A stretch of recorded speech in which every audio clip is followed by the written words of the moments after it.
Hi, welcome to Linear Digressions. Today, we are going to talk about the many, the varied, and the prolific ways in which AI agents can fail. If you're paying attention to marketing hype, then you could be forgiven for thinking that AI agents are perfection itself and they never make a mistake. But if you have ever used an AI agent, in all likelihood, this is not something that's shocking you that AI agents can make mistakes. But nonetheless, it's, as you might expect, a pretty rich topic. It's one that we're going to be exploring in some detail today. This is the 6th episode in an entire season arc here about AI agents. Very excited to talk about failure modes today. You are listening to Linear Digressions. As I mentioned, we've been talking for several episodes in a row here about what agents can do. They can use tools, they have memory that they can manage, they can plan. This episode is going to be, let's call it a counterweight to all of that. It's going to be a little bit of a wet blanket, a little bit of a reality check. Of course, if you want to actually use agents for anything, then studying what their failure modes are and measuring the failure rates relative to the success rates is going to be really important for engineering robust and reliable agentic systems.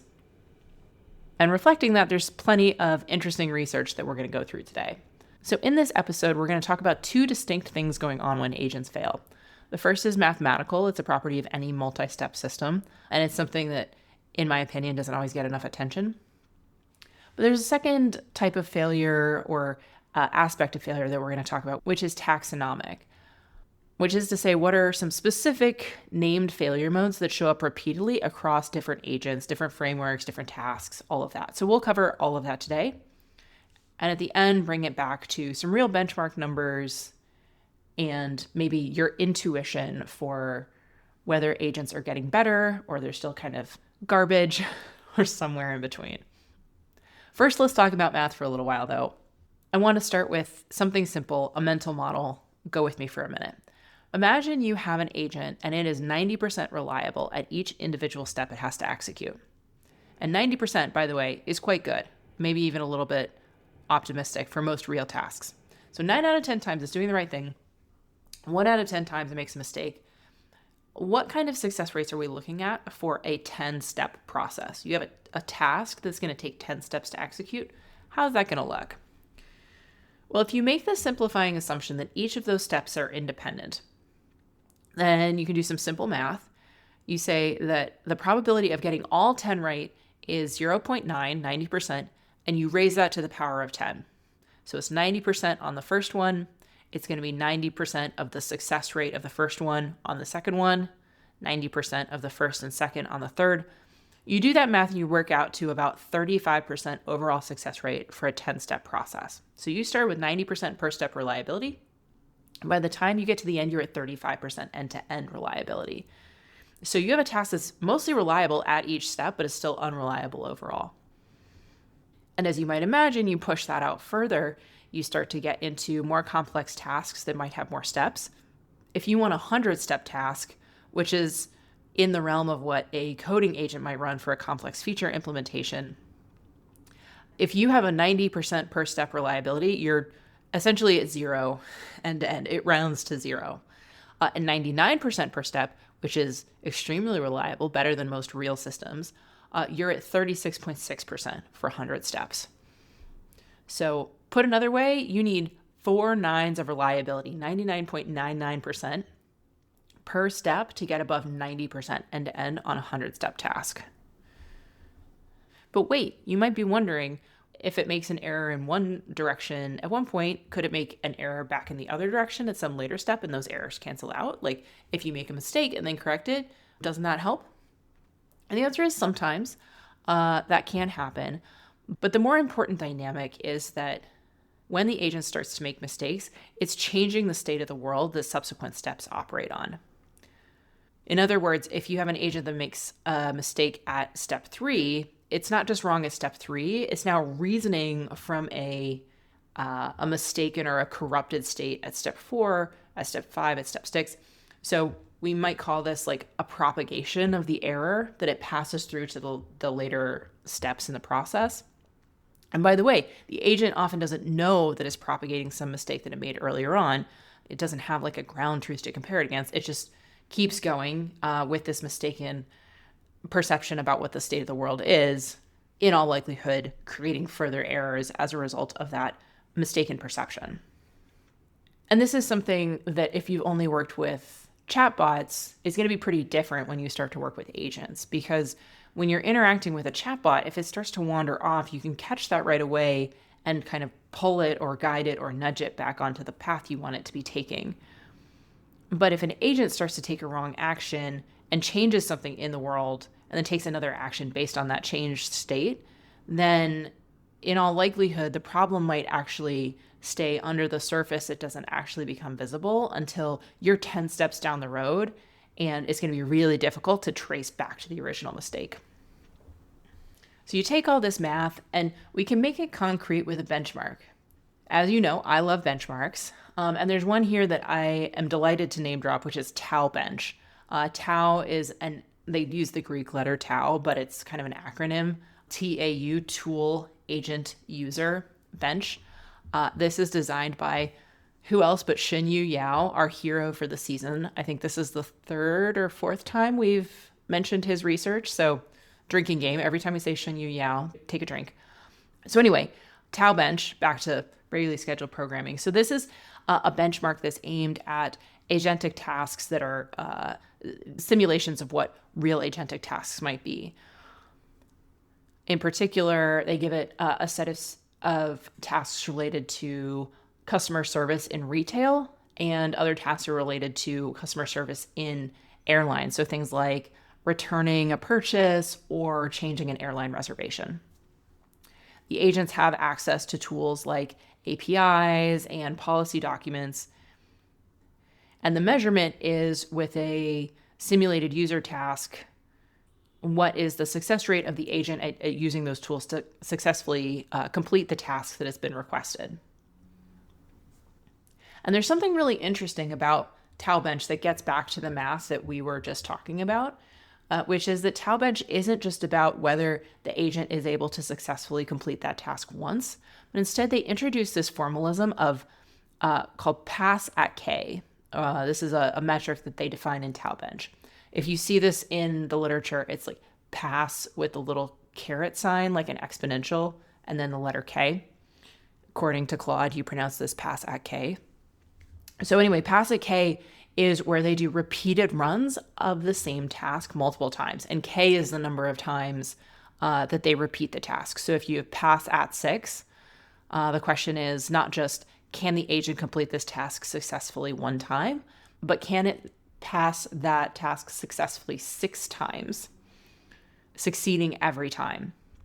And once you start to introduce that sort of reliability measure into the metric itself, you see the performance of the agents really start to show that even when they can do some of these tasks once or twice or 3 times, when you start to ask them to do it robustly, get it right every single time, the performance drops off pretty precipitously. The benchmark was launched in 2024. At the time, the best models were GPT-4o class models that even on the base benchmark itself, just can you successfully complete the task, was successful less than 50% of the time. And pass at 8 score for the retail domain, for the questions that were related to simulating retail interactions, those were below 25%. In other words, you'd ask the same agent to do the same task 8 times, and it would succeed all 8 times, less than 25% of the time. Now, it's not 2024 anymore. The current leaderboard has improved, where the most performant models are now at 60, 70% or so. So we have made a lot of progress. But if you want to look at it in kind of a glass half empty way, that we're still seeing that the most performant models are failing a third or even more of the time at realistic customer service tasks. And that's even before you account for consistency. The pass at K numbers are even lower. So we've got compounding math all over the place, impacting how well this is working. So those Tau bench numbers are related to a couple of representative classes of customer service tasks. But another type of AI agent that's very common, probably the most common type of AI agent, is the coding agent. So I want to zoom out now and do kind of a broad picture of what the numbers are actually showing in terms of the performance landscape right now for coding agents.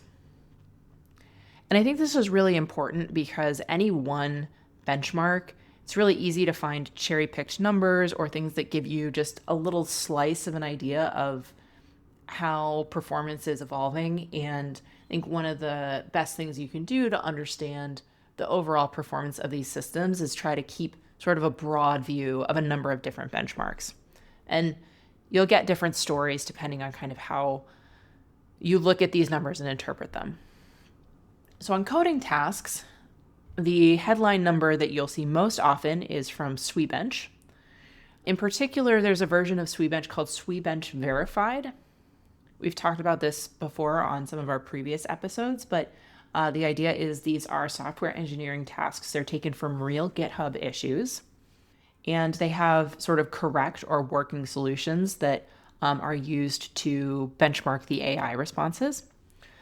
When this benchmark was launched in 2023, the state-of-the-art model from our friends at Anthropic was Claude 2. It resolved less than 2% of the issues. We've come a long way since 2023, and by late 2024, we had the best system starting to cross the 50% threshold.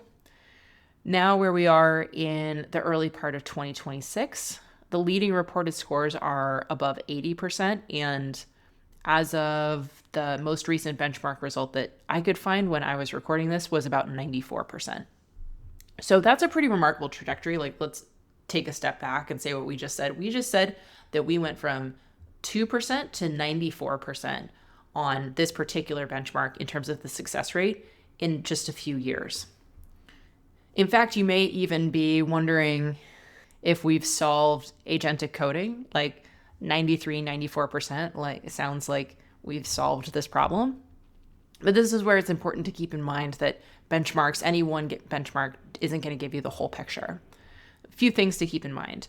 So the first is that SWeBench Verified is pretty targeted at these relatively narrow and well-defined tasks. So there's a specific task, it's like a ticket, fix this bug, resolve this issue. And they've also selected problems for SWeBench Verified that have verified answers. So which is really great for a benchmark because that helps you know if the AI has gotten it correct. There's sort of a ground truth to compare it to. But what it doesn't do is capture the full breadth of what engineers actually do. There's another benchmark that we could talk about in that context, a SWeBench Mobile. The aim of this benchmark is to evaluate coding agents on more challenging software engineering tasks, ones that are representative of industry-level mobile app development, not just bug fixes, isolated bug fixes. So we have some tasks here with SWeBench Mobile that are more representative, and finding that even the best configurations still achieve only about 12% success rate. You're using the same frontier models on this harder and more realistic task. You're getting a dramatically different result, 12% versus 94%.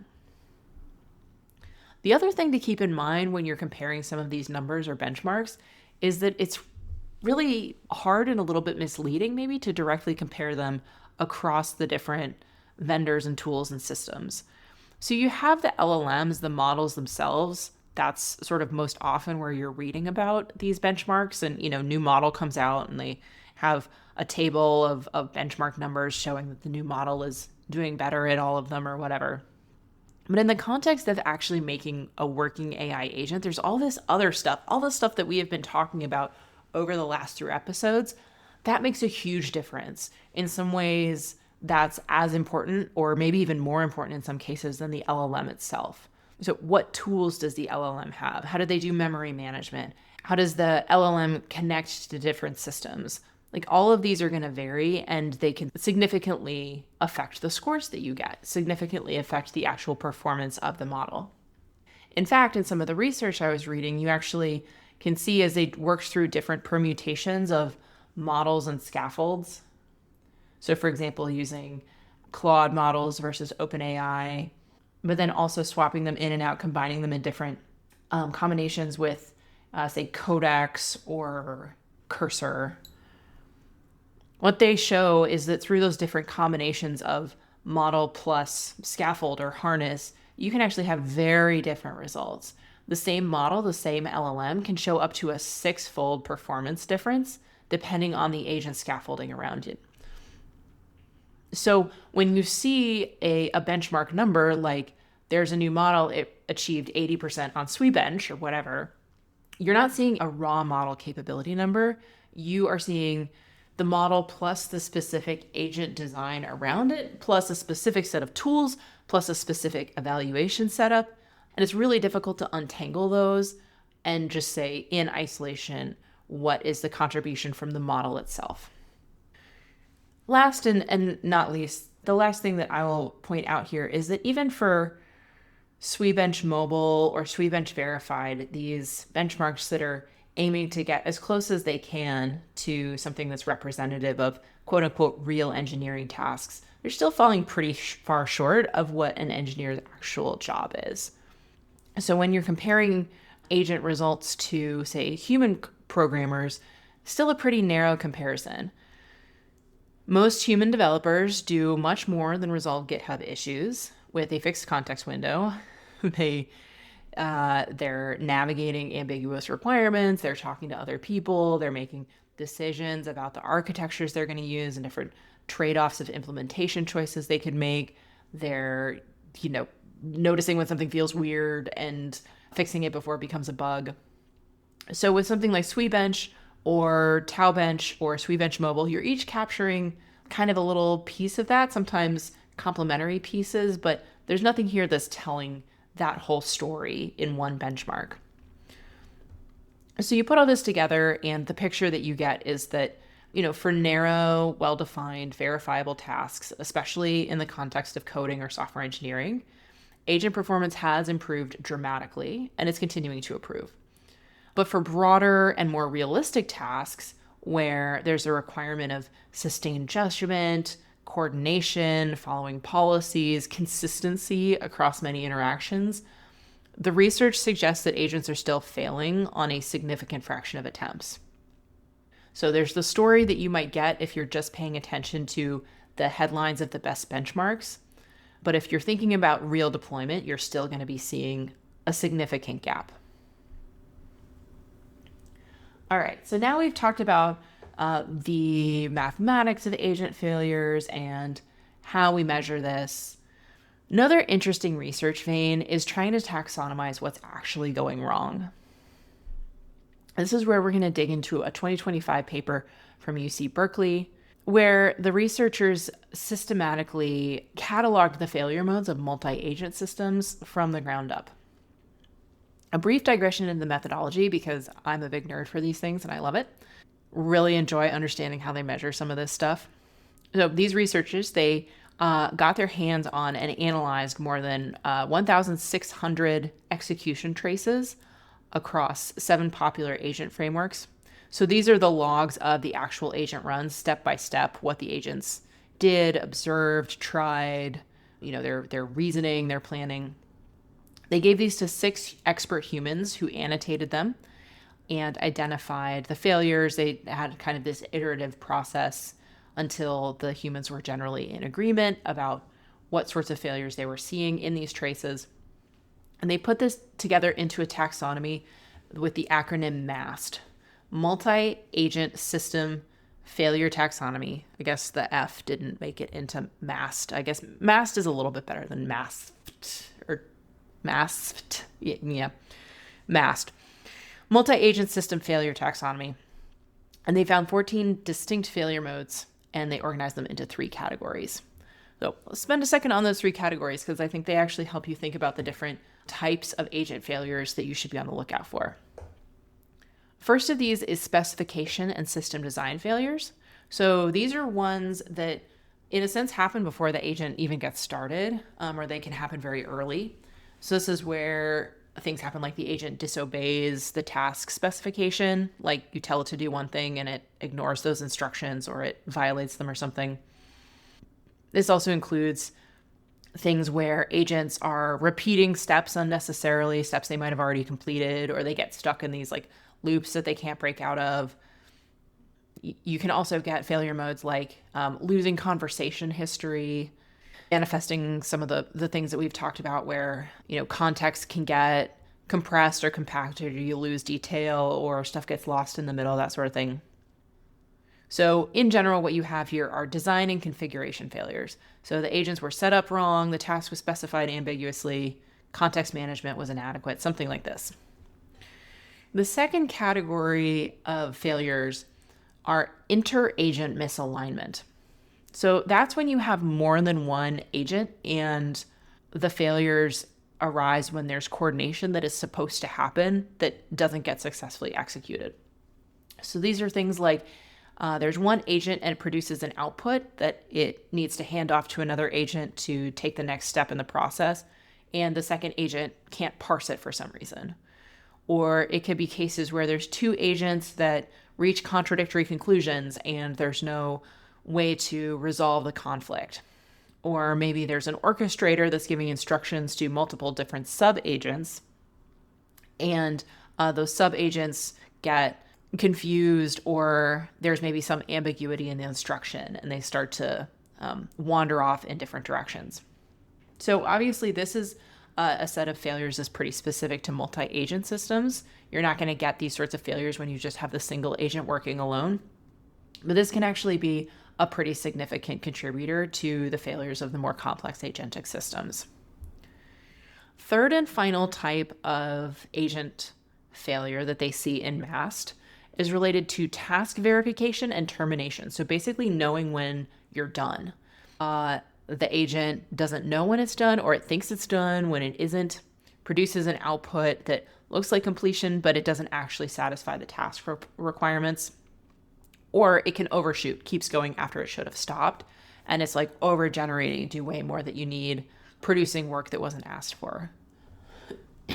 I want to come back to what I said briefly a second ago about multi-agent failures. This is actually one of the things that I think is most interesting, not necessarily intuitive, but probably actually really important for anybody who's designing agentic systems, which is that you might think that multi-agent systems, which is where you have multiple specialized agents that are collaborating and coordinating and checking each other's work, you might think that those in general do better than single agent systems.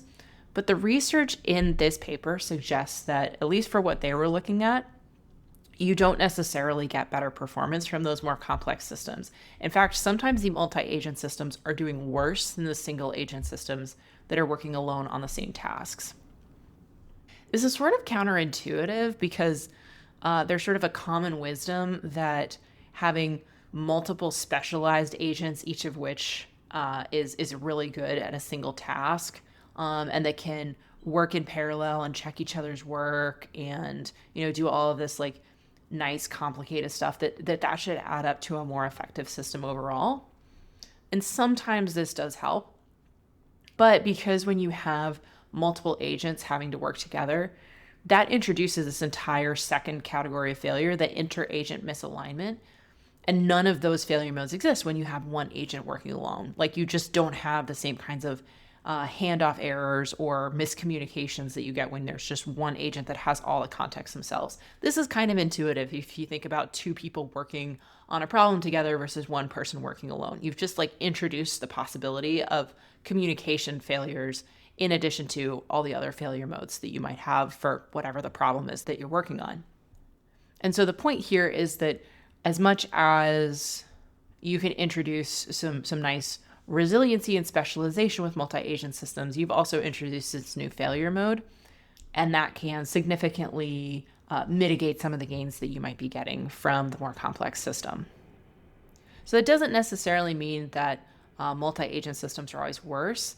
It just means that the benefits of coordination, they don't come for free, and many multi-agent systems in practice are paying coordination costs, and they're not necessarily all getting coordination benefits. So beware if you are building agentic systems.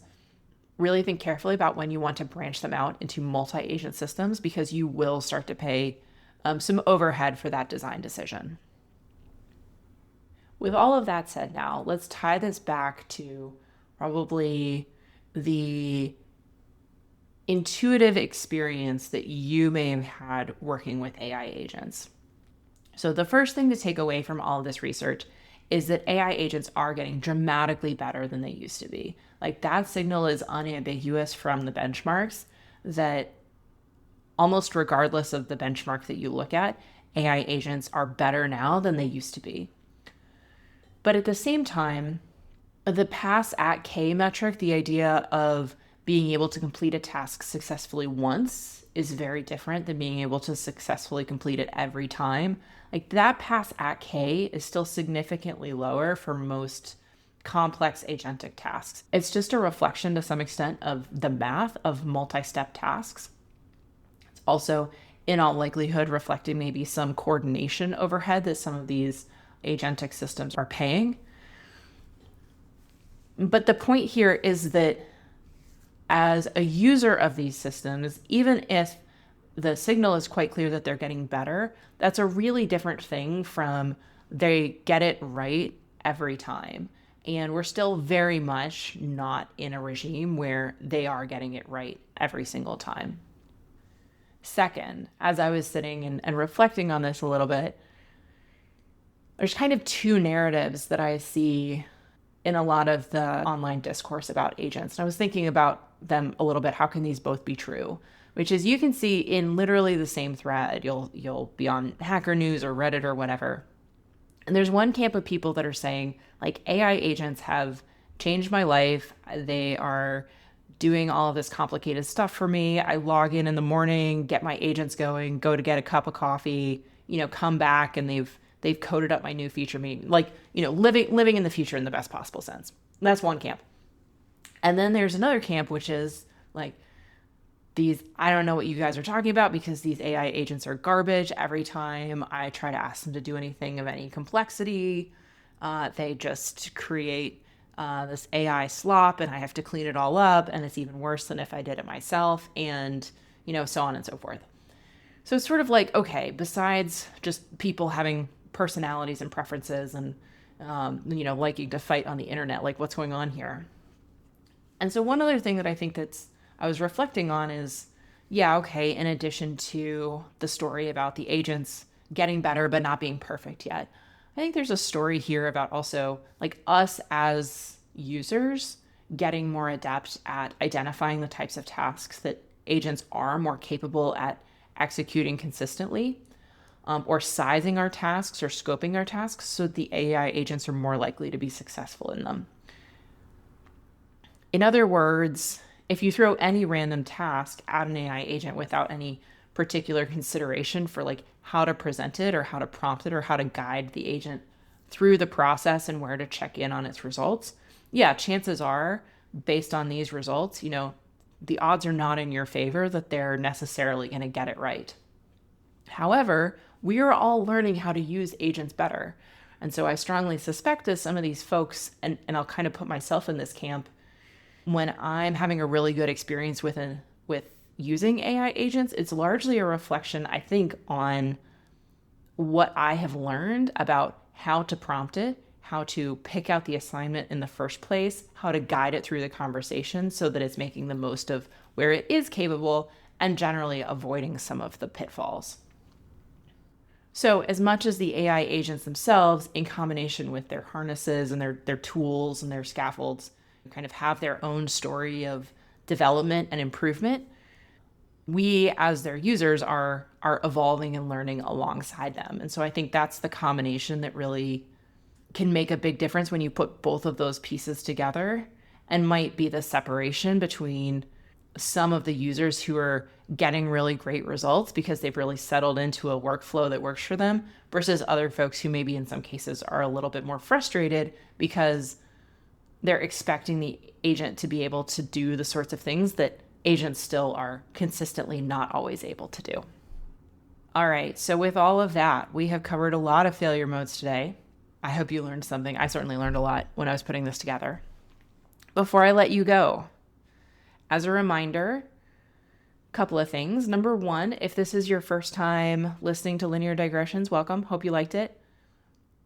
If you've enjoyed this episode, strongly encourage you to go back and listen to the last 5 where we've been building up AI agents piece by piece.